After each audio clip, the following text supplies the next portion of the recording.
And that's great. But if that platform decides, we don't like your message because your message just changed, like we just talking to a guy here that got banned off of YouTube, right? Thousands, tens of thousands of followers, he's gone. That's his livelihood. That's his mortgage payment. That's his gas in his car. It's getting his kids off to school. So that's what we don't need anymore.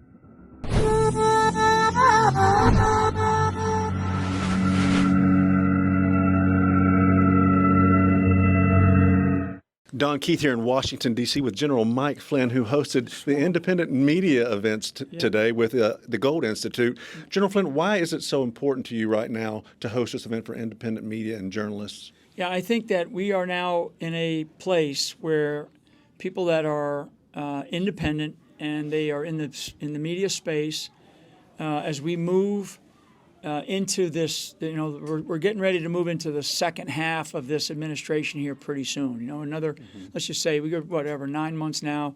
When we get into like the spring time frame, we're going to go through another period of elections here in the United States of America. And I think that if we aren't prepared and organized and understand the environment, because we're going to see a lot of things happen between now and then. So to bring them all together here today, and they represent between 75 and 100 million viewers. So that room today had that many people, right? And they also have impressions that we talk about. You get these impressions of of the stuff that you put out. You're talking about tens of billions of impressions. So this is on a weekly basis. Never mind on an annual basis, on a weekly basis. So what we're talking about is getting everybody together, organizing, making sure that we touch each other physically, like you and I just met today, right? So we've seen each other virtually, and now we just met. So I think that was important that we did that, and we're going to do it again, and we're going to do it again, and we're going to also incorporate things like artificial intelligence and how that's impacting. But the big message today was the independent media's influence and role in global politics, and we had people from Europe. And you were great talking about the United Kingdom today. But also we had a lot of people from the United States of America from different walks of life. That didn't necessarily say what I believe. They had their own opinions about things. But we've got to be able to have a conversation about the future of the United States of America. And I don't care, like I said, and I joke about it, but I'm serious about it. Somebody wants to go hug a tree and pray to it, be my guest, But as long as you are on Team America and you love America, I'm okay with that, I don't agree with it. I don't necessarily. I think it's weird, but but it's one of these things where it's like, if you want to do that, you can do that in America. You want to go, and dye your hair in different colors and put on a cape that says you're a cat, that's okay. I don't agree with it, but if you don't love this country and you are trying your hardest to destroy our way of life, to not allow us to preserve our Constitution, preserve our rule of law, preserve our justice system, that's a line that people have crossed in this country, like the Antifas, other terrorist groups, drug cartels that are now designated terrorist groups.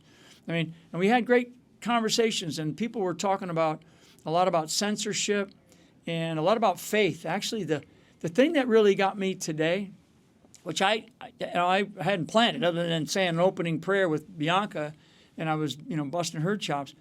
But faith came out in every single panel or person that got up there and talked.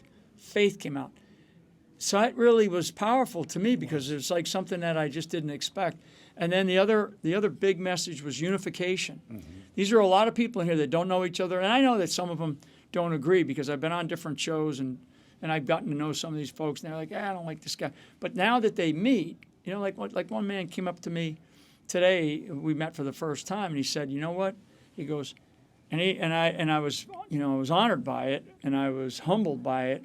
But he said that, I was given a completely different impression of you, and I came here just for that purpose because I wanted to see, what you were going to say, thinking that it was going to, I was going to go off the wall like I've been described in the media, in the mainstream media.